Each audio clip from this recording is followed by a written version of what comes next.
بسم اللہ الرحمن الرحیم۔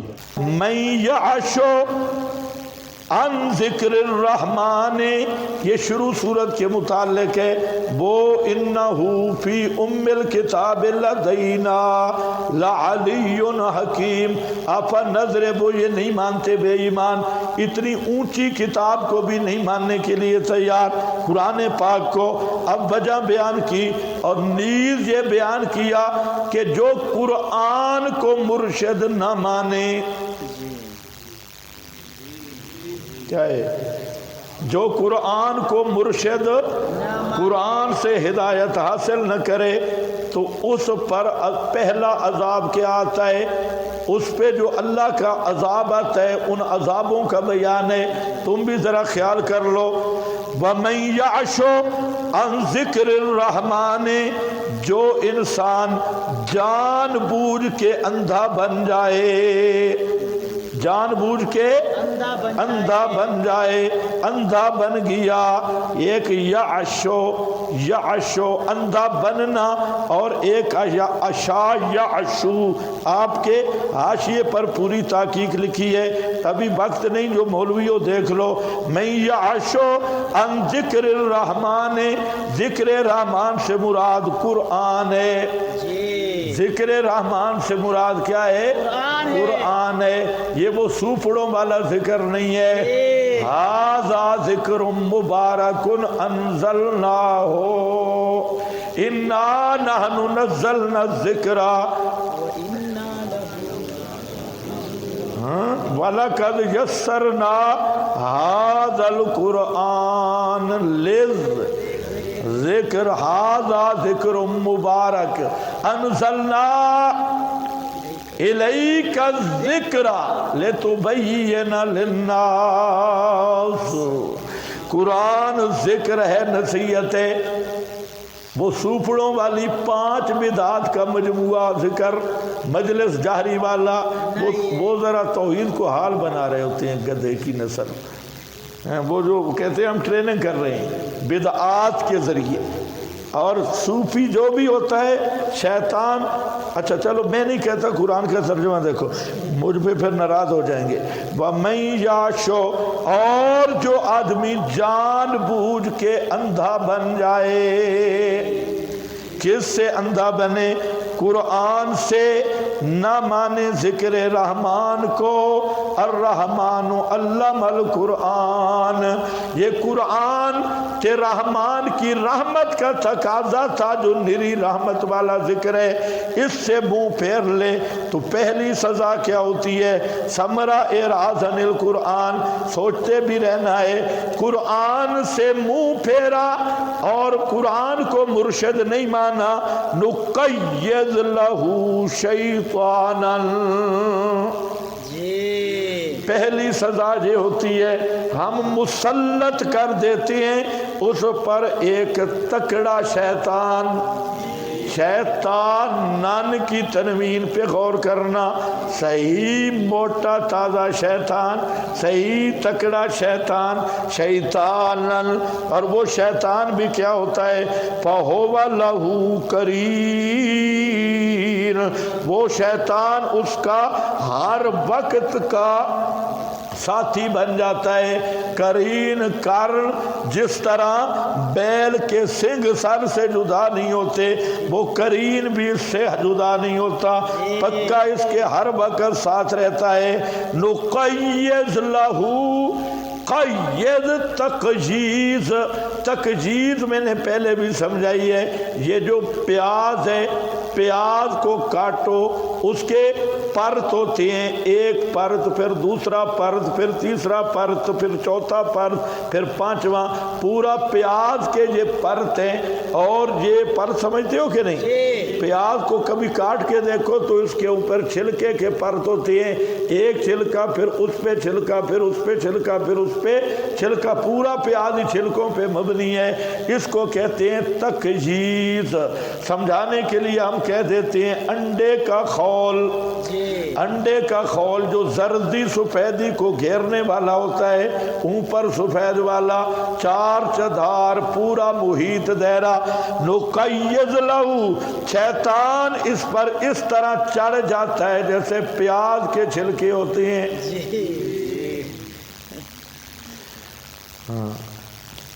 یہ شیطان جنی بھی اور انسی بھی، انسی شیطان بھی جنی شیطان بھی. کوئی پیر مل جائے گا، ہاں ہوگا بد عقیدہ بدتی. اب یہ اس کے پاس گیا ہے تزکیہ کرانے اور حال بنانے گیا ہے، اور کال ہی ختم ہو جائے گا. جب عقیدہ ہی ختم ہو گیا تو حال اس کے باپ کا بنے گا. عقیدہ ہی برباد ہو گیا. اکثر یہی ہوتا ہے. اور آج کے زمانے میں بدتی پیر، مشرک پیر، مداہن پیر، اور سچا مرشد وہ ہے جو اللہ کے نبی کی دعوت کو اخلاص کے ساتھ پیش کرے. اب تو جی میرا خیال ہے ڈھیلی ہو گئی ہے. پورا ٹائم میں دیکھ رہا ہوں ابھی بڑے. نقیض لہو شیطانا، مسلط کر دیتے ہیں اس پر شیطان. کوئی خطیب شیطان، کوئی شیخ الحدیث شیطان، کوئی شیخ الاسلام کی صورت میں شیطان، کوئی جناب پیر کی صورت میں شیطان، کوئی ساتھی کی صورت میں شیطان، اور کوئی جنی شیطان، کوئی انسی شیطان. یہ پہلی سزا ملتی ہے. اس لیے قرآن پر چنگل لگاؤ، مضبوطی سے تھام و مسئلہ آگے آ رہا ہے. فَهُوَ لَهُ قَرِينٌ. اب انہم مشغلہ شیاطین، شیطان کیا کرتے ہیں اور ان کا مشغلہ کیا ہوتا ہے. بے شک وہ شیاطین، یہ ہم ضمیر آئی ہے نا. آپ کو تو خیر اشکال نہیں ہونا چاہیے، ہوا تو پھر بتا دینا. مشغلہ شیاطین، بے شک وہ لَيَصُدُّونَهُمْ، وہ کن کو، مورزین عن القرآن کو، جو قرآن کو مرشد نہیں مانتے. وہ شیاطین ان کو روکتے ہیں عن السبیل، راہ توحید سے. وَيَحْسَبُونَ، اور ثمرہ تسلط، اور وہ گمان کرتے ہیں انہم مہتدون، کہ وہ ہدایت پہ ہیں، ہوتے گمراہ ہیں. پہلا عذاب شیطان مسلط ہو جاتا ہے، دوسرا وہ ہر وقت ساتھ رہتا ہے، تیسرا کہ نیکی بدی کی تمیز ختم ہو جاتی ہے. نیکی اور بدی کی تمیز ختم ہو جاتی ہے. کرتا بدی ہے اور کرتا شرک اور بدعت ہے، اور سمجھتا ہے آہا مزہ آ گیا ہے. محتدون، ہم پکے ہدایت پہ ہیں. تو یہ ہر بدعتی میں مشترک بیماری ہے. یہ سورہ کہف کا مضمون بھی آیا ہے، اس میں بھی کیا ہے کہ یحسبون انہم یحسنون صنعا، گمان یہ کرتے ہیں کہ یہ ہم بڑا اچھا کام کر رہے ہیں. اور اب تو نام بھی کیا رکھا ہے، بدعت حسنہ. یحسنون صنعا، دل یہی کہ مولوی کہتے ہیں یہ بدعت ہے پر بدعت حسن ہے، نیکی والی، نیک سونی بدعت ہے. بھائی بدعت بھی سونی نکل آئی. میرا خیال ہے بدعت بھی مریم نواز کی طرح باہر سے کوئی سرجری کرا کے پہنچی ہے. سرجری ہے بالکل، اندر سے بدعت اسی طرح کبھی ہوتی ہے، لیکن سرجری والی بدعت آ گئی، بدعت حسنہ، میک اپ والی بدعت. ایک مولوی سے میں نے پوچھا بھائی بدعت حسنہ کس کو کہتے ہیں؟ اس نے کہا، بڑا مولوی، اس نے کہا کہ جس میں نیت صحیح ہوتی ہے. بدعت حسنہ وہ ہوتی ہے جس میں نیت صحیح. تو میں نے کہا کہ اچھا، ایک آدمی کسی بیچاری لڑکی کو دیکھتا ہے، اس کا کوئی اردا گرد وارث نہیں، اس نیت سے اس سے زنا کرتا ہے کہ اللہ اس کو بیٹا دے گا، وہ اس کا وارث بنے گا. نیت تو ٹھیک ہے، تو اس کو کیا کہیں گے؟ زنا حسنہ. ایک آدمی ڈاکہ مارتا ہے کسی پر اور نیت یہ کرتا ہے کہ مفتاح القرآن کے طالب علموں کی دعوت کروں گا. کوئی بزرگ اٹھتا ہے کسی ملک کی، رات کو بھینس کھول کے لے آتا ہے، اب نیت تو اچھی ہے کہ تمہاری دعوت کروں گا، اس کو کیا کہیں گے؟ ڈاکہ حسنہ. چوری حسنہ، ڈاکہ حسنہ. اور نیت کے ساتھ عمل کا بھی تو ثبوت ضروری ہے، عمل بھی تو ہو نا جو پیغمبر کریم کی مہر سے گزر کے آیا ہو، وہ مہر محمدی والا عمل بھی تو ہو کہ صوفی اٹھ، یہ صوفی سوئے ہوئی ہے نام مراد۔ انہم لیصدونہم عن السبیل ویحسبون انہم مہتدون۔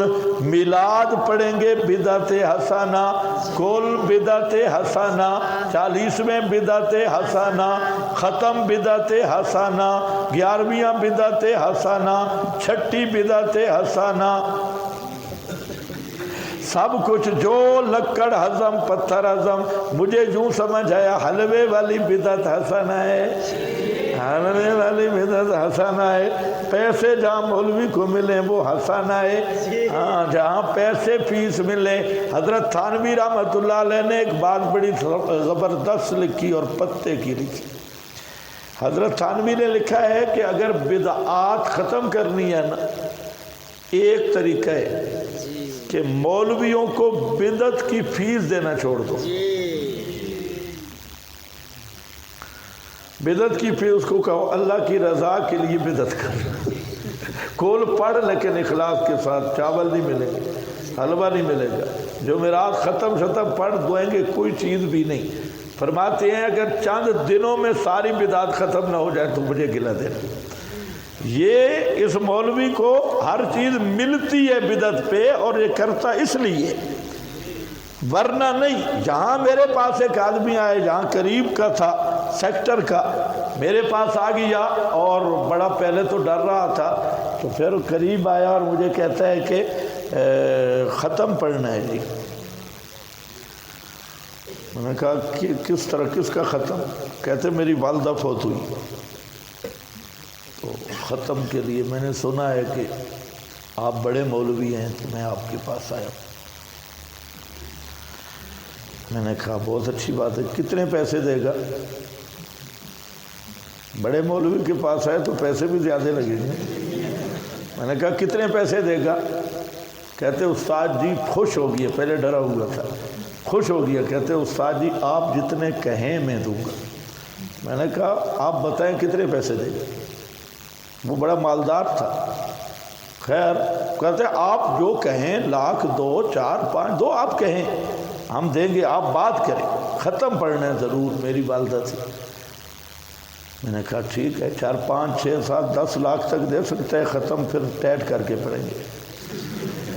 اگر 10 لاکھ زیادہ دے ختم بہترین اخلاص سے پڑھیں گے۔ اس نے کہا جی میں تو تیار ہوں، میرا ادھر ہے پتہ نہیں کہ باہر ملازمت ہے کیا۔ بہرحال میں نے کہا آؤ مکتبے میں بیٹھتی، اس کو لے گیا، اس نے سمجھا کوئی سودا طے ہو رہا ہے۔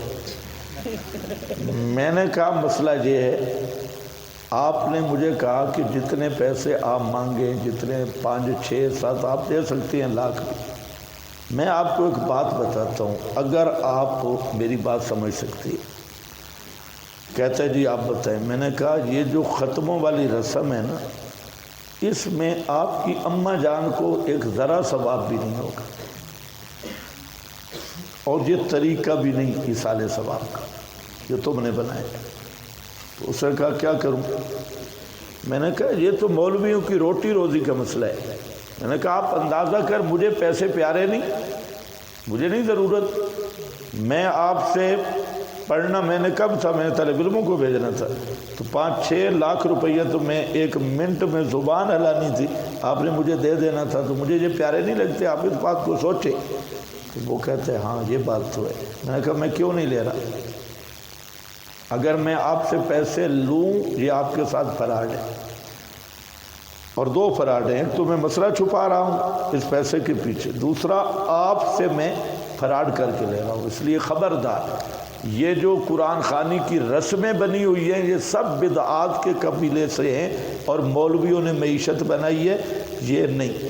آپ نے اگر اپنی والدہ کے لیے ایصال ثواب کرنا ہے، اور والدہ بھی مواحدہ تھی، تو اس کے لیے طریقہ ہے آپ صدقہ جاریہ کریں، جہاں آپ کا دل مطمئن ہو کسی مرکز میں مسجد میں، لیکن مسجد میں شرط ہے کہ وہ مشرکوں کی اور بدعتیوں کی نہ ہو، تو آپ وہاں اپنے ہاتھ سے لگائیں، تو وہ جب تک رہے گا صدقہ جاریہ ہوگا، اور 5-6 لاکھ بھی نہیں، 5-6 روپے بھی لگا دے کسی صحیح جگہ پہ تو یہ اصال ثواب ہوگا اور یہی صدقہ جاری ہے۔ خیر میں نے اسے سمجھا دیا، وہ اٹھا صحیح لیکن صحیح مطمئن نہیں ہوا، اٹھا تو ہے لیکن ختم والا چسکے وہ پکا تھا، شیطان بہت خبیث ہے، تو وہ اس پہ تو وہ چلا گیا۔ اسی طرح اور بھی کئی واقعات ہیں، لیکن ہم تلا گنگ میں تھے، وہاں ایک آدمی جو تھا وہ باہر ملک رہتا تھا۔ اچھا چلو یہ واقعہ میں بعد میں بتاؤں گا، ابھی ٹائم نہیں، چلو آگے۔ عن السبیل ویحسبون انہم مہتدون حتی اذا جاءنا، شیطان مسلط ہوتا ہے کرتے بدعت شرک ہیں، الہاد کفر ضد کا، اور سمجھتے ہیں کہ وہ ہدایت پہ ہیں، یہ اسی بھول میں رہتے ہیں، حتیٰ کہ جب آئے گا ہمارے پاس کیا کہتا ہوگا؟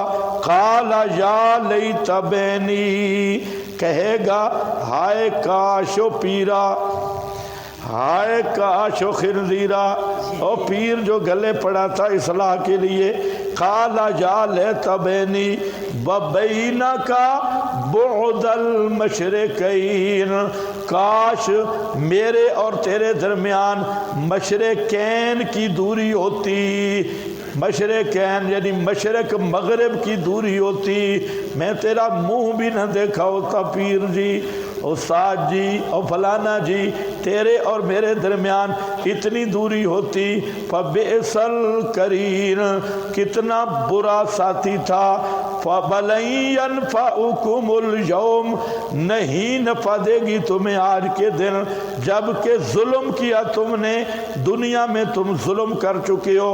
اس ظلم تم کا معنی لکھا ہے اشرک، تم معالم خازن کا حوالہ ہے، تم مشرک تھے، شرک کیا، آج تمہیں کوئی نفع نہیں ملے گا، انکم فی العذاب مشترکون، آج پیر مرید دونوں جہنم میں رہیں گے۔